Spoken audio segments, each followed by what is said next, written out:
So that is interesting. That you say half of Well, the ancient Hebrew could be understood. If you understand modern Hebrew, you can understand or read. Yeah, more or less. And Hebrew. the difference is between prose and poetry. Poetry, of course, is much more difficult, but the prosaic book of Genesis, for example, every child of 8 and 10 years can understand most of the book of Genesis. All right, okay, that's interesting. That's interesting. Yes. See, I'm learning. You're going to bear with me again, like I say. Bear with my ignorance, because it is profound. All right. Welcome very, very much to the program, where I'm happy to welcome Professor Israel Shahak.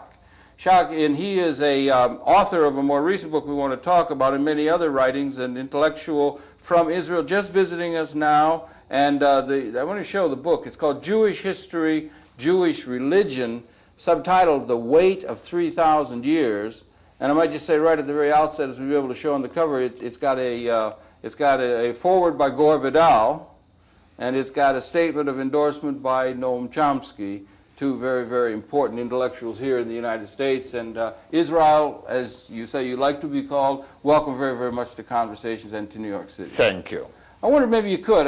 Could you share with us, let's just start at the beginning, as it were.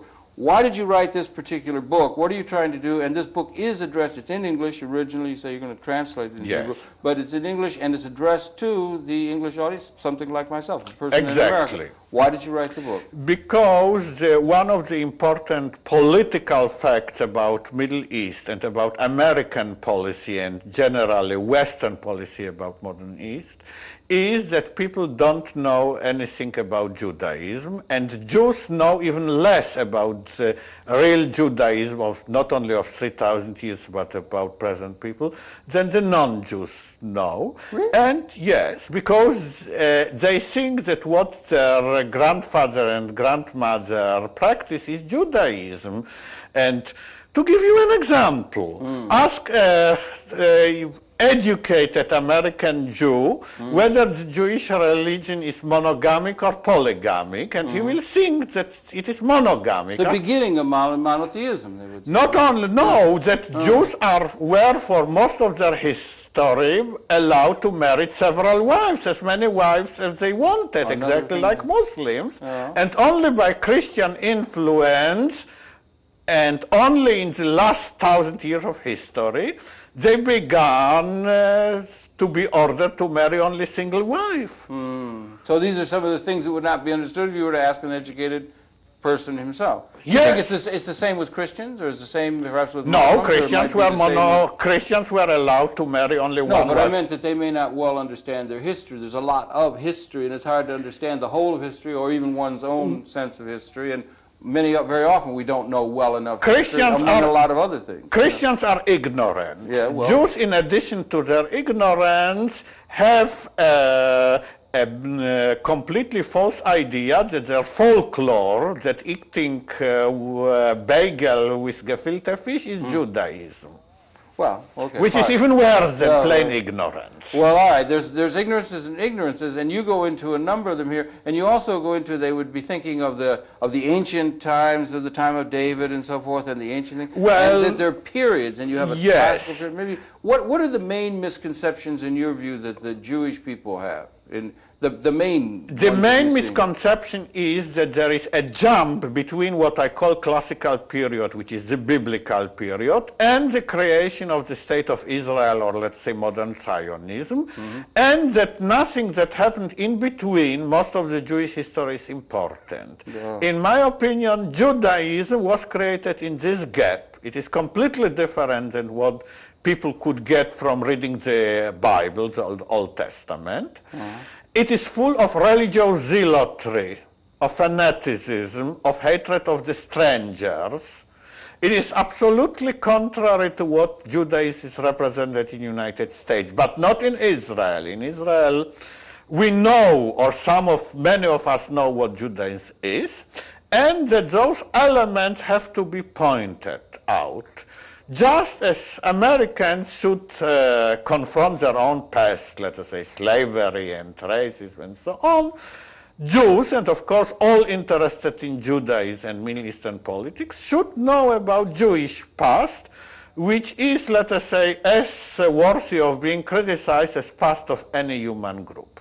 Criticized and understood. And understood. You have two people here, Gore Vidal and Noam Chomsky, both of whom will have us look at our own past, Americans, Yes. and the present, and to understand the past and what's going on in radically different terms than the normal established conventional wisdom. This is why I admire them. Yes. And is this also something you want to do with this book?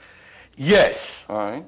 And In that vein. Right? Yes, but in Israel there are two different problems. There is our treatment of Palestinians or our relations with Arabs. On this I am as unpopular in United States, let's say, like Gore Vidal and Noam Chomsky in America, and my treatment on Jewish religion. In this I am much more popular. In fact, I got the most wonderful review in our main paper. What was that paper? Haaretz. That's the major paper in Which Israel. Yes, which is like New York Times here. The newspaper of record. Yes, and of course New York Times will not give a good review to Noam Chomsky. No, well, they do grudgingly, and increasingly they do. Oh, They I do, am don't glad. they? You know, a little bit. He gets A little in bit. there, I right, got right? a lot only a month ago.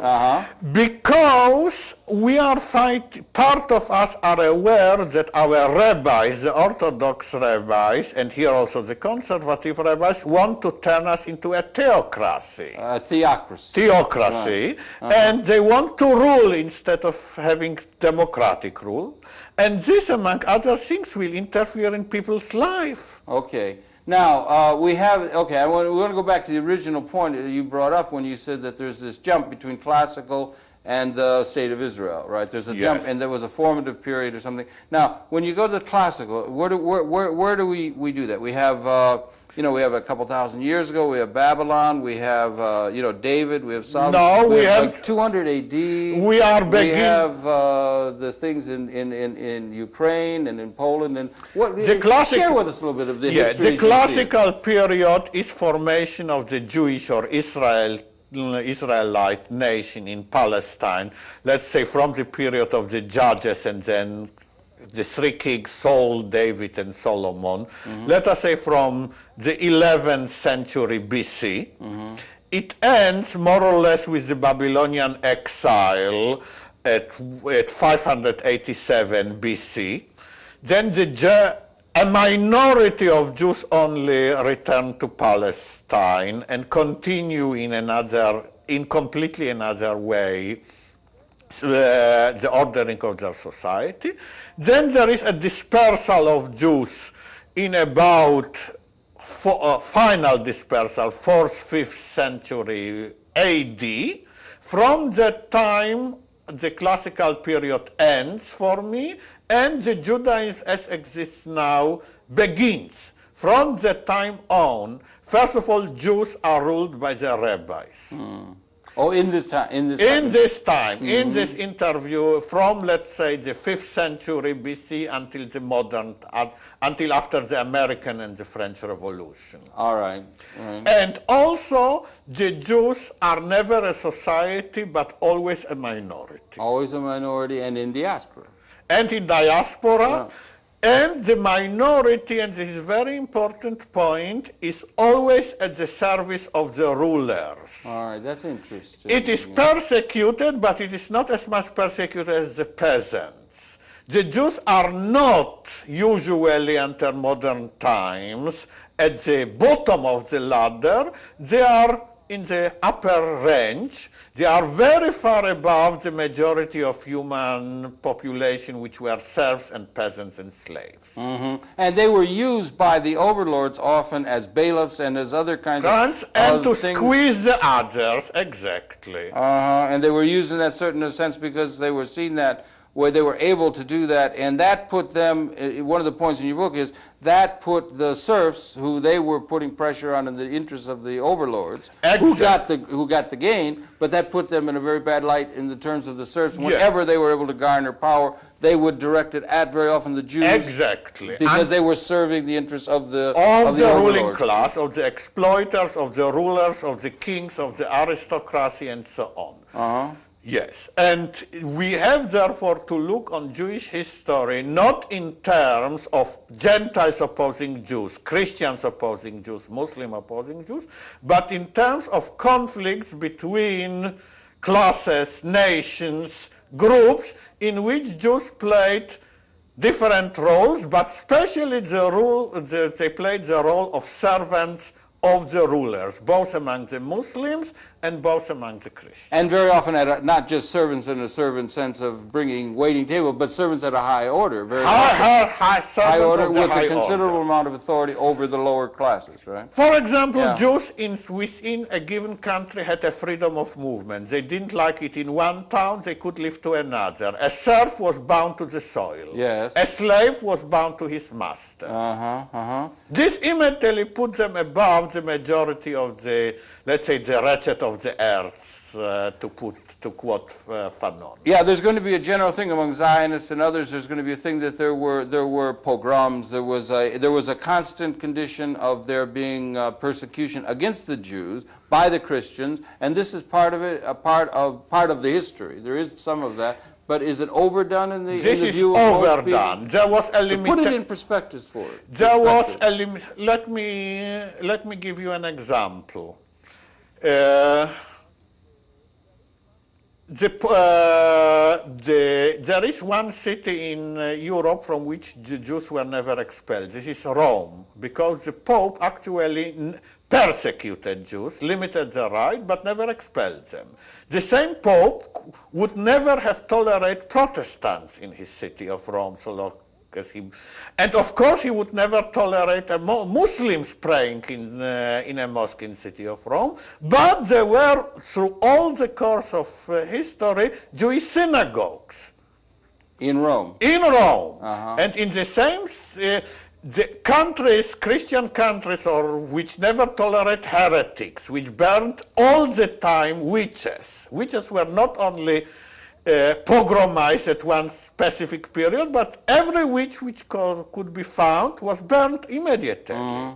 With Jews, there was a system of toleration with limited rights, but toleration. By and large, you're By and large, toleration. Heretics, Muslims, and many other categories were not tolerated at all. They came to you. They came to England with the Normans, I think you said, in great number, and served well. And at some point, Edward I saw fit to expel the Jews. The Jews were expelled from country to country. What would have been the dynamic by which the whole of the Jewish people would be required by one sovereign to be expelled, and under what conditions? And how is it to think when they are being expelled as a whole? Per people. I mean, it sounds like persecution on large. It was a persecution. All right. But the persecution is explained that they were mainly money lenders. Then he got Italian money lenders who lent him much more money at more favorable terms. With the rise of Italian capitalism, which operated all over Europe, the Jewish reformer role became superfluous, so he got rid of them, and they survived by and large only in Poland and other less developed countries in Eastern Europe, in which Italians didn't find it profitable to operate. We spoke before earlier throughout that period that they were very often bailiffs and serving the overlords. Now you just brought in a thing, money lending. I don't know whether there has something to do with usury or whether there has proscriptions against usury that they were able to do that. I want to bring that in, and then also this whole question of when did it change? Or what is at the beginning of banking in some sense, or what was their role? Before the beginning. How are we to read that? The Catholic Church used to prohibit... Put some years on this too, if you could. The Catholic Church, from its inception till about the times of beginning of Italian Renaissance, the 13th century, used very strictly to prohibit Christians lending other Christians money on interest. But it didn't prohibit Jews lending money of interest. How was this? Why? How did this come about? The canonic Christian law, by interpretation, by the way, of the Old Testament, used to do it. And of course, Christianity in Middle Ages arose in very primitive society, in which not money lending was needed.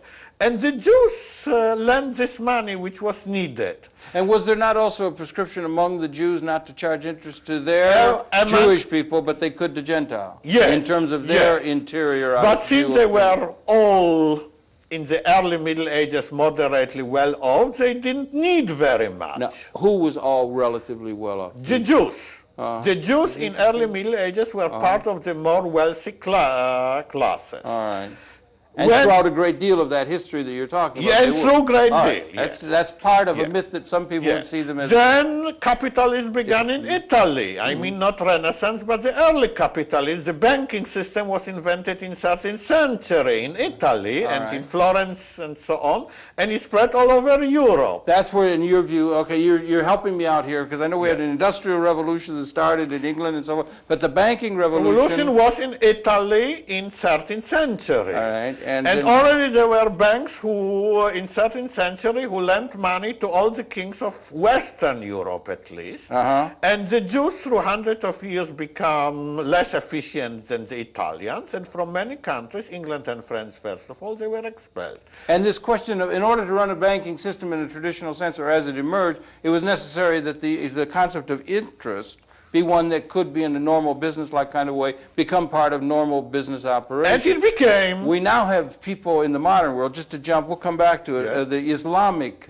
banks try to get around the charging of interest as a principle because they say it's prescribed by the Quran.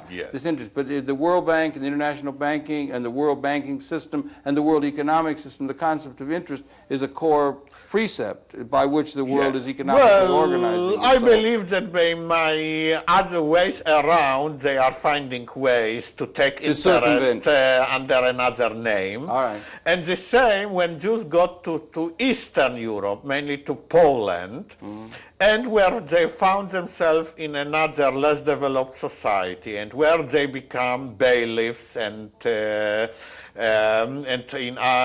also working people, because there were very many of them, not small minorities, but 10% of Poland actually. So many of them were craftsmen and so. In the towns. In the towns, not so much on the in land. purely Jewish towns, many towns used to be.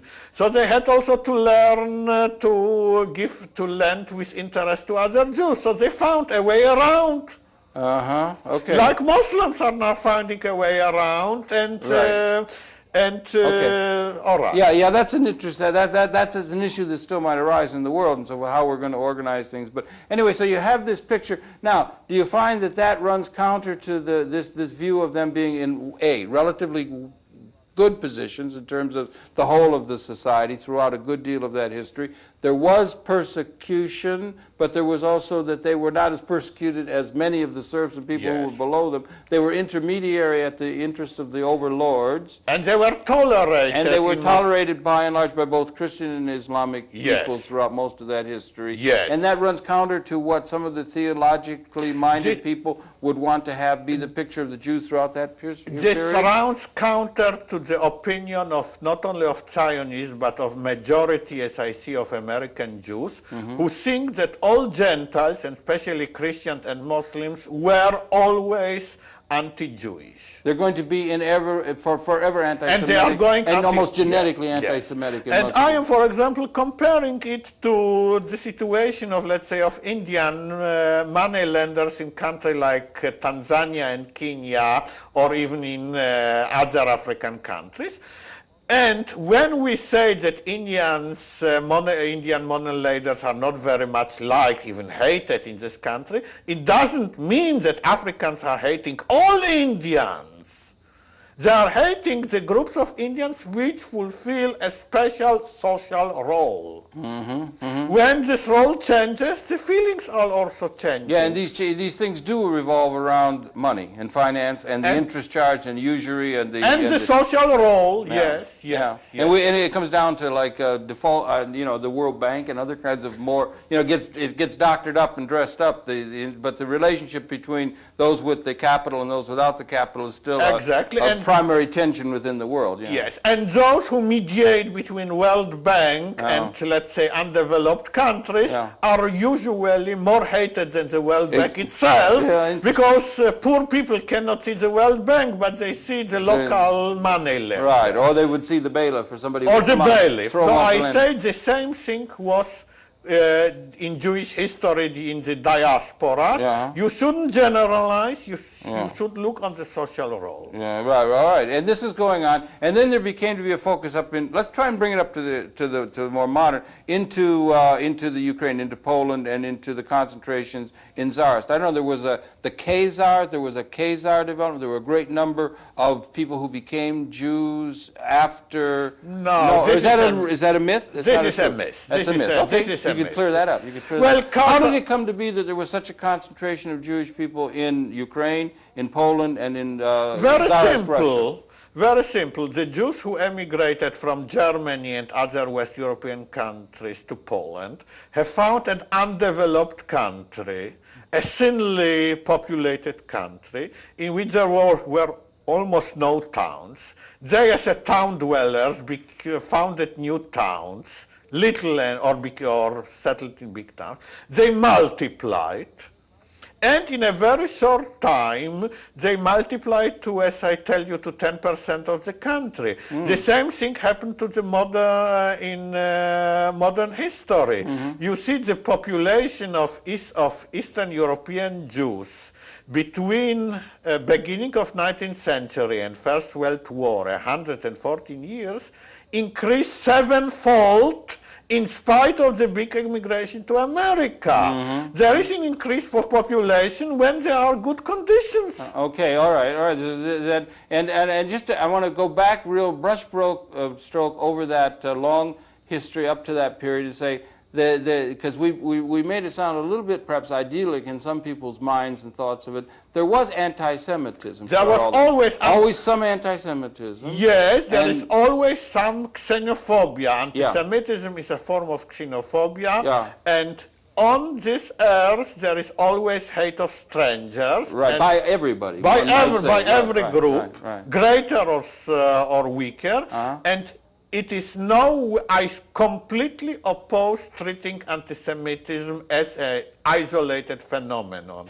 Anti-Semitism is a form of xenophobia, and Jewish chauvinism, Jewish hate of strangers, of Gentiles, is another form of xenophobia. But it was part of the story. Of course! So and now in Israel, it is even more part of the story because Jews are powerful. Jews are now not servants of aristocracy or rulers. Jews are the rulers in Israel and are most powerful state in the Middle East. Absolutely, no doubt about it. And in diaspora, they were always not powerful. Not powerful, they were servants of they were servants of the overlords, but they weren't servants at the bottom. Yes, exactly. Right. And they made many enemies. Now, modern anti-Semitism that took its form in the horror of the Hitlerism and the horror of the Second War is in a certain, or even after Dreyfus, right? That the modern anti-Semitism, that there was some anti-Semitism historically, but the modern was in a certain sense, in terms of that long history, was in a certain sense aberrant in the fact that it was just completely unusual. Something new, and I will explain it to you. In the worst pogroms, in the worst persecution before the rise of Nazism, a Jew converted to Christianity and to Islam was always saved. And many Jews could be saved. But the modern racism, the modern anti-Jewish racism of which German Nazism is the culmination, says once a Jew, always a Jew. And the Jews exterminated converts to Christianity. With me, in Bergen-Belsen, Yes. So there were several converts to Christianity. You were there for 2 years. Almost 2 years. Long And time. I was there together with Jews who wore a big cross, Catholic Jews, a big crucifix. It didn't help them. Most of my group was exterminated. Right. They were sent with their crosses to Auschwitz. Uh-huh. You see, no Christian would do this. So this shows you the complete change between modern races. Well, that would not have been the case throughout all of history. Yes. Right, all right. That's You one of the understand? Yes. Yes. Yes, it was Every very Jew different. who converted to Christianity or to Islam was honored. Yeah, right. Was welcome. So- Come with. And here, because of this modern racism, Right. they exterminated everybody. And this is modern racism and xenophobia in a generic sense that you are against as a Of human course. being and a human. It's not As a a world human scale. being. Right, at a human scale, you were against that. Now that was coming, and you said at one point in your book that you said that you do not agree with your Marxist friends who will say that the Nazism or the fascism was in a league with it wasn't the capitalists that were were at fault, as many people to try and understand this historical thing. How do you explain the irrationality, the unusualness, the unusual irrationality of what is come to be called the Jewish Holocaust of the 30s in Europe and Eastern Europe and so on? How do you explain it? I explain it only by feelings of hatred, which can happen and be so strong, not only among Germans, but among many other groups, that they override all consideration of interest. Let me give you the first consideration which brought me to this idea. Before Bergen-Belsen, I was in Warsaw Ghetto, almost to the end. And during the time when... you would have been little. You would have been a Yes, youngster, yeah, but I still very much remember. Right, all right. During the time that about 500,000 of Warsaw Ghetto Jews were taken to be exterminated by railway, the Nazi army was fighting in Stalingrad against the Russians. Right. And instead of using the railway, of bringing the much needed supplies to their army, they used the railway to exterminate Jews. It's totally irrational. Yes. It doesn't make any sense. I mean, they could have been put in work camps. They would have worked. They would have done anything. Exactly. They all were working for the German army before. Yes. Made no sense. Yeah. After, many years after this, when I have So how can we explain it? Go ahead, sorry. Well, first of all, there are certain things which cannot be explained, which we can say all explanations are wrong. We don't know. Yeah, it's irrational. It's irrational. Off the charts, Yes. Yeah. But many years after this, when I have read a wonderful book by Trevor Roper, The Last Day of Hitler, I found that one of the SS supreme commanders wrote a memorandum saying, why we exterminate the Jews now? Let us win first and exterminate them afterwards. Right. But his advice was not taken. Right. So the modern racism is based on something we don't understand, but not on any form of interest that we know. Yeah. Not on capitalism, not on religion, not on anything that we know. It is new phenomenon which we cannot explain. Well, now, didn't we've had that sort of thing. We had Attila the Hun wipe out great numbers of people, and the Euphrates ran with blood and then with ink as they burned the libraries. We've had horrible, barbarous kinds of things that were done, and Holocausts that were done. No, I don't think. There were Holocausts, but Hans didn't, they killed a city which opposed them, but a city which submitted them and paid a tribute. They actually didn't do anything to it. So it is an irrationality thing that's coming out of racism, xenophobia, and these kind of things, if I may, that you don't draw any fire or ire or anything of that sort of thing when you begin to say that in a certain sense that there is elements of that we have to guard against in terms of what's going on in Israel now? Yes. And within the Jewish after Baruch Goldstein, of course. Because now the Jewish community is for the first time strong. Yes, and because now a percentage of not negligible, at least 10 to 20%, are welcoming what Baruch Goldstein did. Don't forget that Baruch Goldstein entered into a mosque and killed worshippers kneeling before him.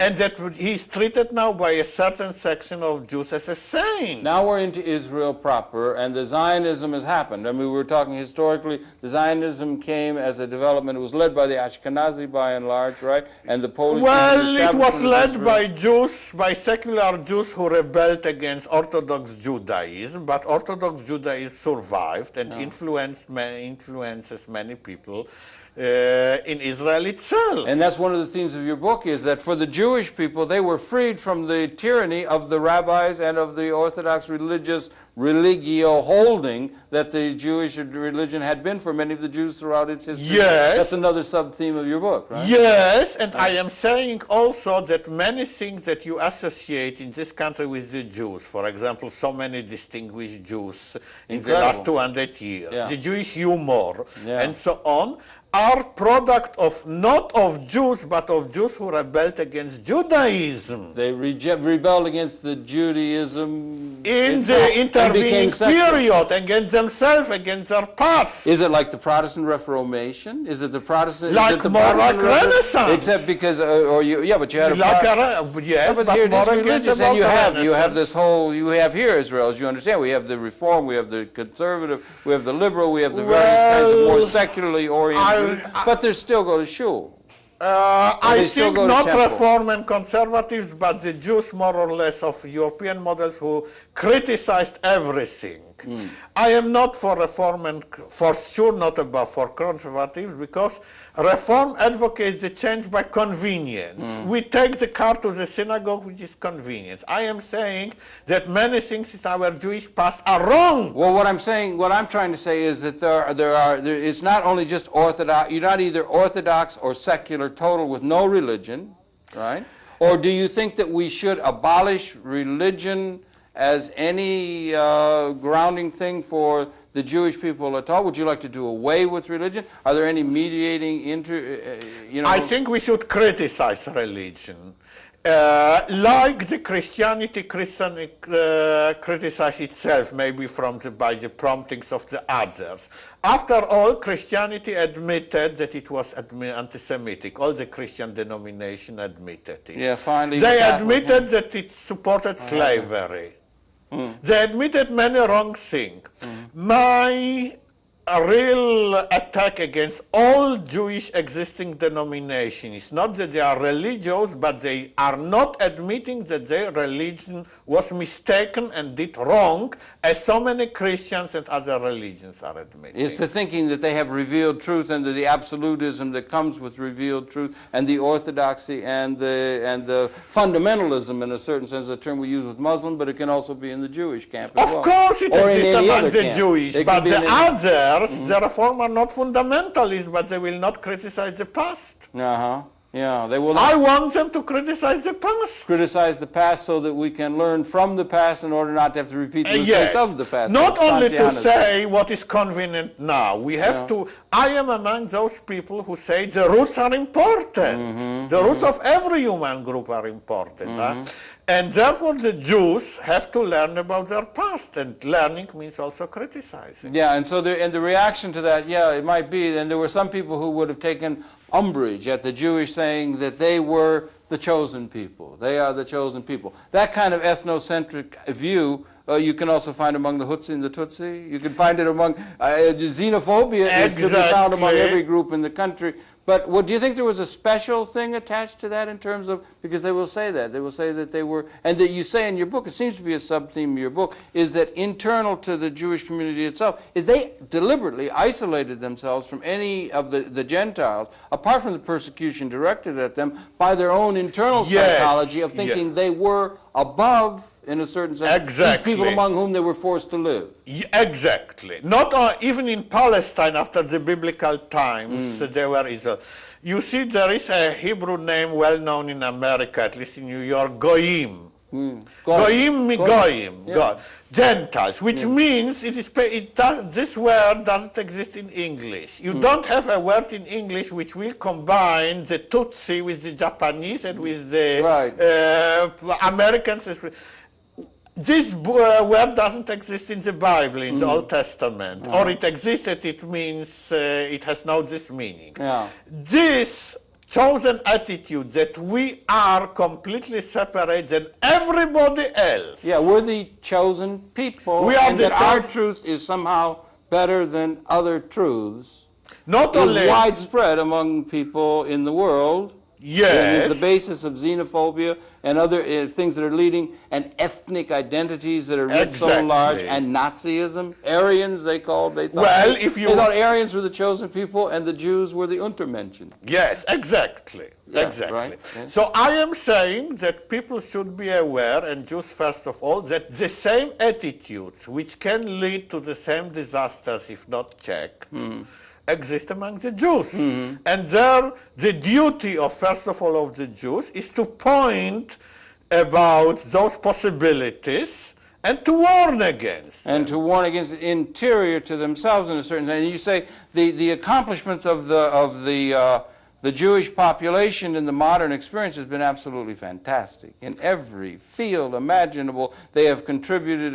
You yourself are an organics professor. They were learned people. They've contributed so fantastic. I don't know that it's going to be in this attitude. I mean, this thing. We now have a book that's going to be very controversial in this country. Charles Murphy's written a book. I forget what the exact title of it is now. I think it's called The Bell Curve. It takes the bell curve and is measuring intelligence. We're discussing it now, and we're now in October 1994. And he's taking a measurement of intelligence, IQ.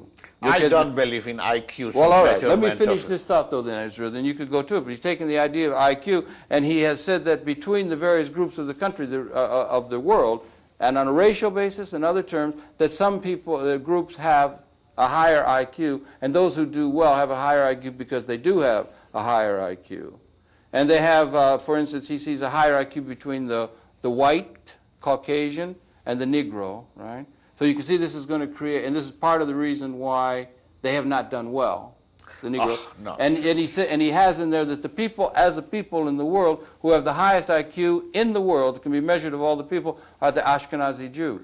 It's not going to help in trying to disseminate among the people of Israel, who is founded by Ashkenazi Jews, that they are the most intelligent people as they are measured in the world of these things. It's not going to help the xenophobic problem in Israel when this news gets out, do you think? Or well, maybe they are the chosen people. I will tell you, it'll feed into that. You understand what I'm saying? We have heard about this a long time, not on the Bell, and I will tell you what is our answer of our better part. Oh, better part. Yes, because we have a better part of which I am a member. Yes, sir. We are pointing out that in many American universities, the Chinese and Japanese students are doing better than Jews. Now, in this test, the Ashkenazi Jews are higher than the Well, we are pointing to another test. Another test. Well, I'm just trying to tell you. You might give some explanation for the incredible intellectual contributions of the I will Jewish give you people. better explanation. 250 years ago, Ashkenazi Jews produced nothing. All right, yeah. Why they produced nothing? Because they were under tyranny of the rabbis. Right.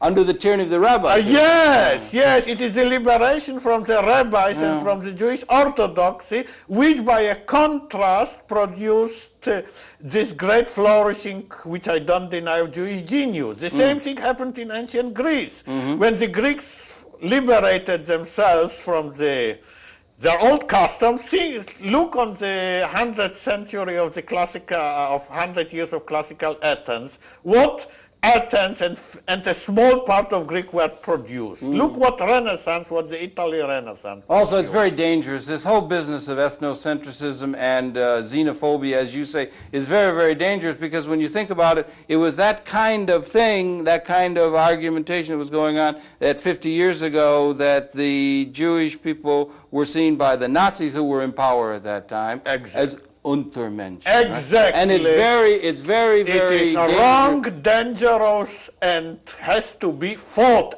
Also very, very, very inappropriate, not only among ourselves as a human society, where we need to have a humanistic association with each other, but one could draw that even larger in terms of, in a certain sense, ecology, or a sense of inclusiveness, that we are inclusive within a system or an orchestra, and everyone must play in the orchestra rather than just a few tubas who can toot and be the leaders or something.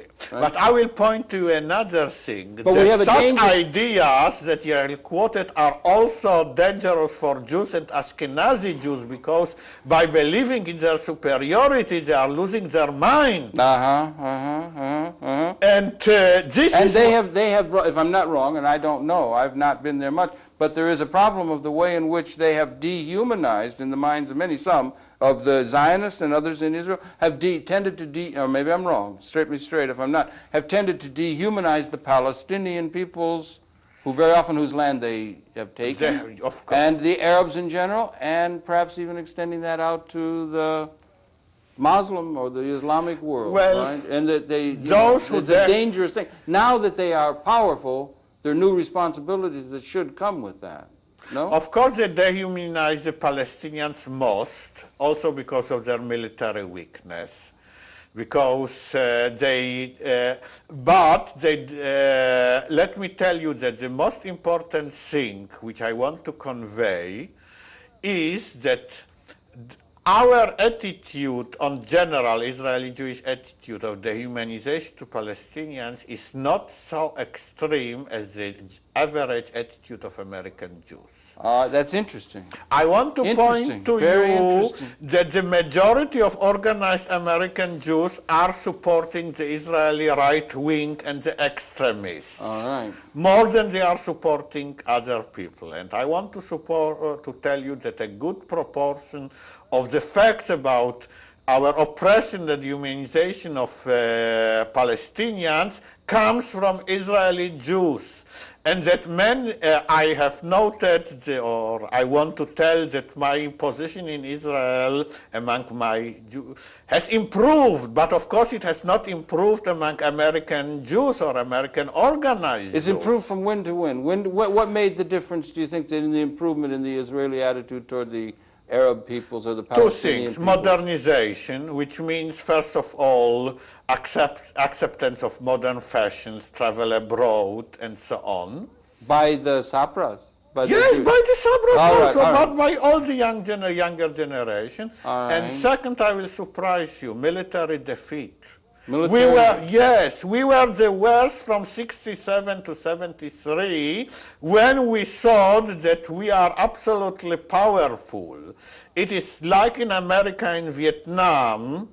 It is the military defeat, first in October 73 war, and then in Lebanese, in the war with Lebanon of 3 years, which turned many of us into better sense that they have seen that our army may be powerful, but it has limitation. You saw those events, or of course. You saw the recent military history of Israel as demonstrating that Israel is militarily vulnerable and is subject to defeat by the forces around them. Yes. It seems to me Israel is the military superpower.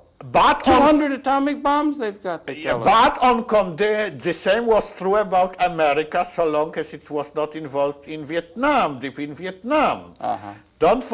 If we will stay within our borders, if we will withdraw from all occupied territories, we'll be also military strong.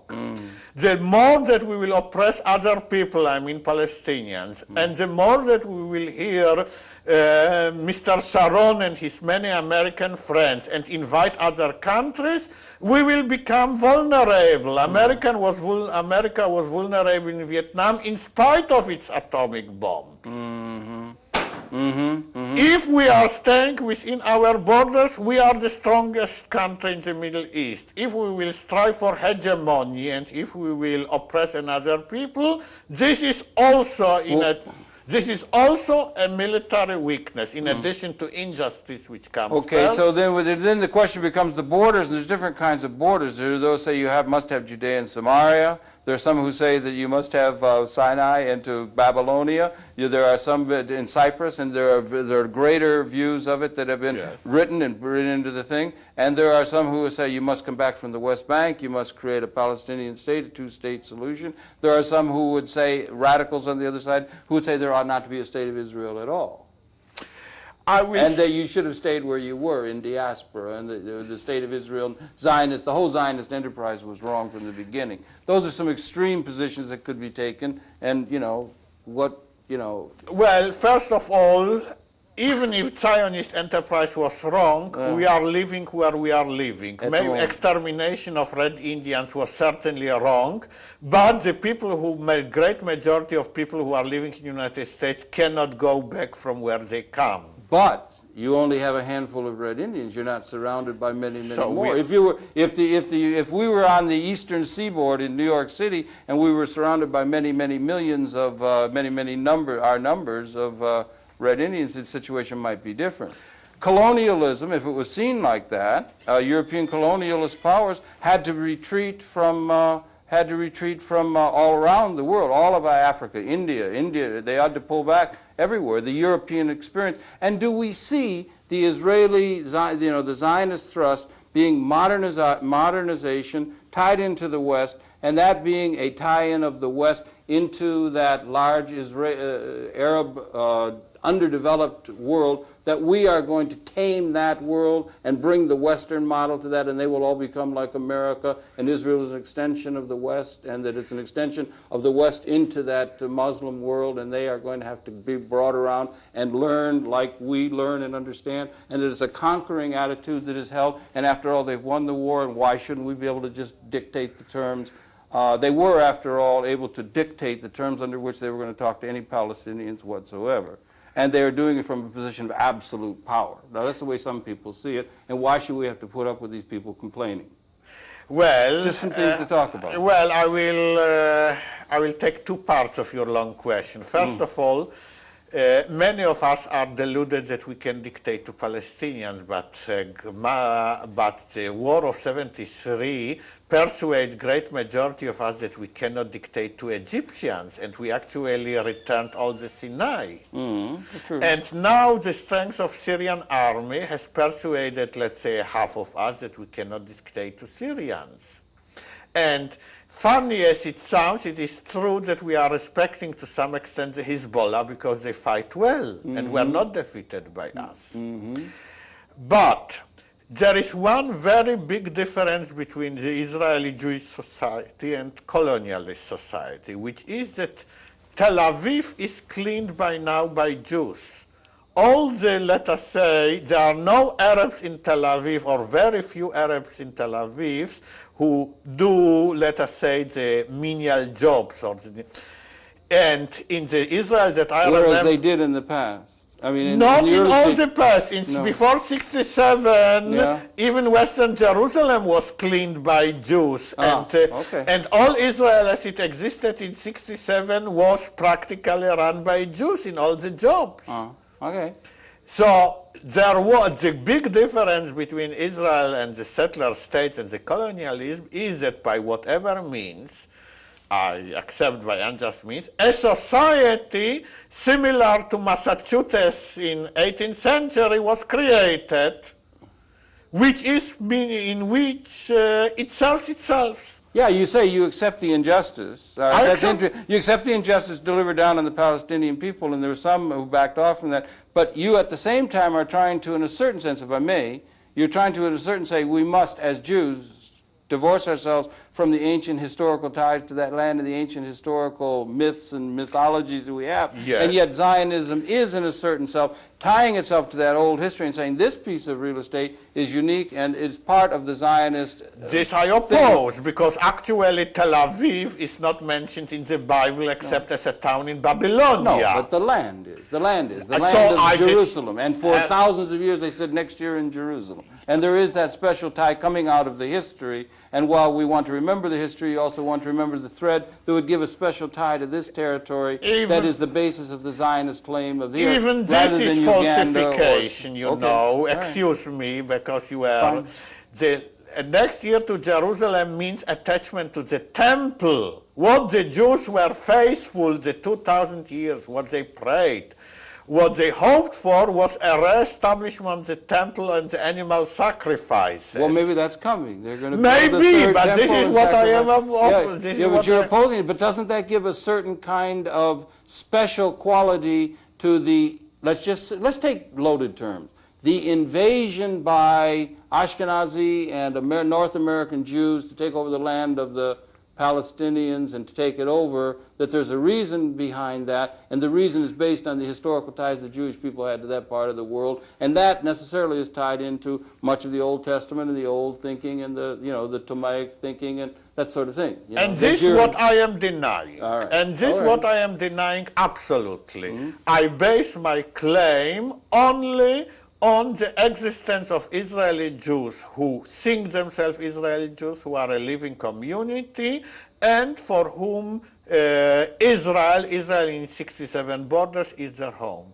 So then the reason that Israel, and the main claim, and in a geopolitical sense, the main claim that Israel has to have the state of Israel there and to have the limits that they can achieve and so forth is a geopolitical one. In a certain sense, they have the geopolitical power to be able to exert themselves. This is their claim for the years of Reagan or maybe of Clinton also. And also that they've been able to garner in an incredibly effective way the support of so many people within the Jewish community in North America to get us to put $5 billion a year into Israel and to establish that as an outpost of Western civilization on the Eastern Mediterranean. So their claim. But this is why the ignorance of American Jews and of Americans about Jews has to be combated. This is why I've written my book. To say that the claim of Jews to represent the West is first of all wrong.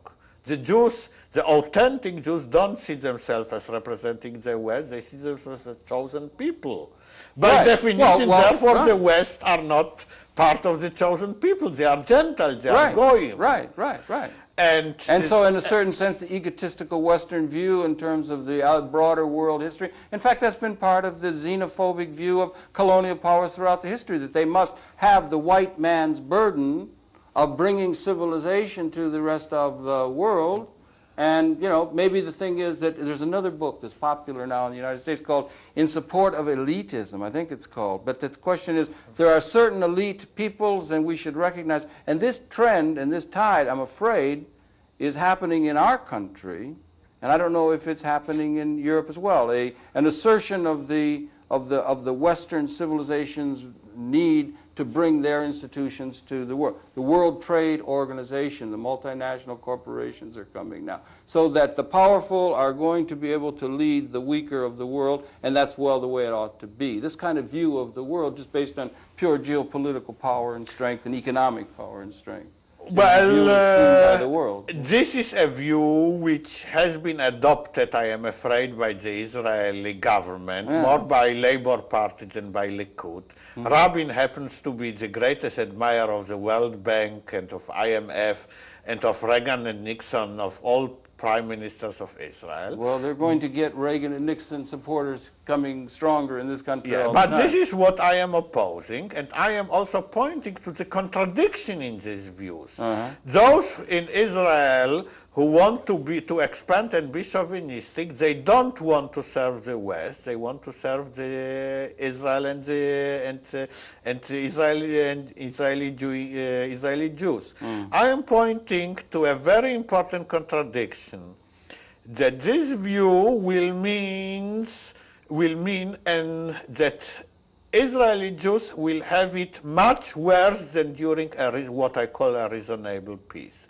Because if they persist in this, they will be more, not only they will oppress and kill others, they will be also kill themselves. And if I may, it may be that we also have a thing to learn in the United States, is that it is not by as much as that might be a tempting nectar to taste, as it were, having been in diaspora for so long, that the ability to have the military power to impose your will upon a people does not necessarily lead to a system that, out of the justice of the system itself or the appropriateness of the system itself, gives you peace. That through an imposed military power, and that for the first time in a couple thousand years they have military power, and that's a heady We stuff. will never have peace until we will be integrated in a democratic Middle East, and if we will not accept all the peoples of the Middle East as our equal, and if we will not renounce any role imposed by the West, or rather I would say by American establishment, for keeping security or keeping peace for it. And in this, I want to say to you, you mentioned the American money flowing, so much American money flowing to Israel. $5 billion a year, I think, no? About Over like the this long in haul. real Couldn't terms, have existed, in the last year. Couldn't have existed without it. No, it is not true. Israel right. didn't receive any American money until the War of 73. Okay. And okay. Israel existed very well between, let's say, before 67 without American money. Okay, okay. The American money was given it, in the word of our satirist, my master feeds me and I bite the people whom he tells me to bite. This is called strategic cooperation. End of quotation.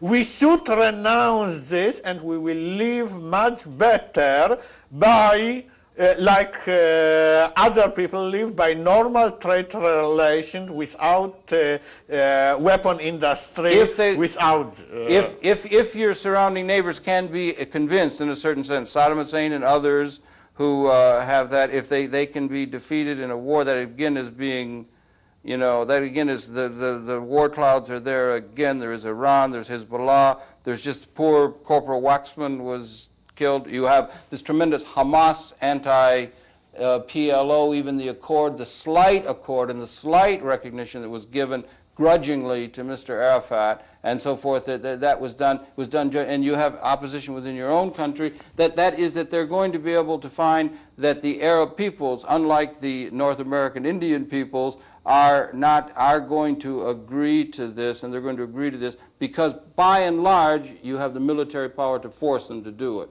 Military power to force and can dictate the terms by which you will talk to Palestinians. You have the strength. You are coming from a position of strength, and that you are bargaining from a position of strength, and that gives you the ability to, in a certain sense, compel the Arab or the Islamic world to see things your way, whereas historically or since 48 they had not. Let us not speak about Islamic world as one entity. Absolutely not. Syria and Egypt are not Iran. And let us take two parts of the question apart. Let us take the states around us, and let's take the Palestinians. We only have a couple minutes left. So all right, so I will speak about Palestinians. This is the most important thing. I assure you now, as a realist interested in Israeli politics and who knows very well the Palestinians under their rule, that if after the Oslo, I don't agree to Oslo, but if after the Oslo, Israel would be generous in few things not affecting security, like in freeing all the Palestinian prisoners who after all can be arrested in any time, the Hamas power would have collapsed. Hamas power has from the beginning proceeded, first of all, from Israeli cultivation. Hamas was practically founded in late 70s under Israeli protection against PLO and Arafat, who was then strong.